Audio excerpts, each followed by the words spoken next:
తెలుగు తమిళ చిత్రసీమల్లో పేరొందిన హీరోల్లో ఒకరు విశాల్. 6 అడుగుల ఎత్తుండి ఎప్పుడూ ఫిట్‌గా కనిపించే ఆయన ఇటీవల తరచూ అనారోగ్యానికి గురవ్వడం అభిమానులను ఆందోళనకు గురిచేస్తోంది. 'మదగజరాజు' సినిమా ప్రమోషన్ సమయంలో వణుకుతూ కనిపించిన విశాల్ ఇప్పుడు ఏకంగా వేదికపైనే స్పృహ తప్పి పడిపోయారు. తమిళనాడులోని విల్లుపురంలో కూవాకం కూంతాడవర్ దేవాలయ ఉత్సవం సందర్భంగా తిరునంగేవుల అలికి పోటీ నిర్వహించారు. ఈ కార్యక్రమానికి కోలీవుడ్ స్టార్ హీరో విశాల్ ముఖ్య అతిథిగా హాజరయ్యారు.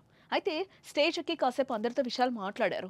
అందరూ గుమిగూడి ఆప్యాయంగా పలకరించారు. కానీ కాసేపటికే విశాల్ స్పృహ తప్పి కింద పడిపోయారు. దీంతో అక్కడున్న వారంతా ఒక్కసారిగా కంగారు పడ్డారు. ప్రాథమిక చికిత్స తర్వాత అనారోగ్యం గురించి కాస్త తేరుకున్న విశాల్ తరువాత ఆసుపత్రికి వెళ్లారు. ప్రస్తుతం విశాల్ ఆరోగ్యం నిలకడగా ఉన్నట్లుగా సమాచారం. ఆహారం తినకపోవడంతోనే విశాల్ స్పృహ కోల్పోయినట్లుగా వైద్యులు తెలిపినట్లు తెలుస్తోంది. గతంలో మదగజరాజు ప్రీ ప్రమోషన్ కార్యక్రమం నుంచి విశాల్ ఆరోగ్య పరిస్థితిపై కలవరం మొదలైంది.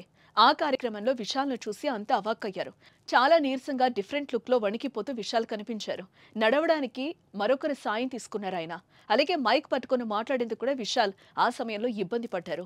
వైరల్ ఫీవర్తోనే విశాల్ నీరసంగా ఉన్నారని వైద్యులు ప్రకటించడంతో అభిమానులు అప్పుడు ఊపిరి పీల్చుకున్నారు. కానీ మళ్ళీ ఇప్పుడు స్పృహ తప్పి పడిపోవడంతో అసలు విశాల్కి ఏమైంది, ఎందుకు ఇలా అయిపోతున్నారు, ఏదైనా హెల్త్ ప్రాబ్లం ఉందా అనే టెన్షన్ పడుతున్నారు అభిమానులు. అలా ఎంతో ఫిట్ గా ఉండే విశాల్ ఇప్పుడు ఇలా మారిపోవడానికి గల కారణాలను అభిమానులు మాట్లాడుకుంటున్నారు. ఆయన ఈ ఏడాది జనవరిలో మదగజరాజు సినిమా ప్రమోషన్ లో పాల్గొన్నారు. అప్పుడు విశాల్ చూసి అంతా షాక్ అయ్యారు. సన్నగా వణుకుతూ ఆయన కనిపించారు. దీంతో అతని ఆరోగ్యంపై పలువురు ఆందోళనను వ్యక్తం చేశారు. అయితే ఇప్పుడు విశాల్ మళ్ళీ స్పృహ తప్పి పడిపోవడంతో ఆయన ఫ్యాన్స్ ను మరింత ఆందోళనకు గురి చేస్తోంది. అయితే ఆహారం తినకపోవడంతోనే విశాల్ స్పృహ కోల్పోయినట్లుగా వైద్యులు తెలిపినట్లు తెలుస్తోంది.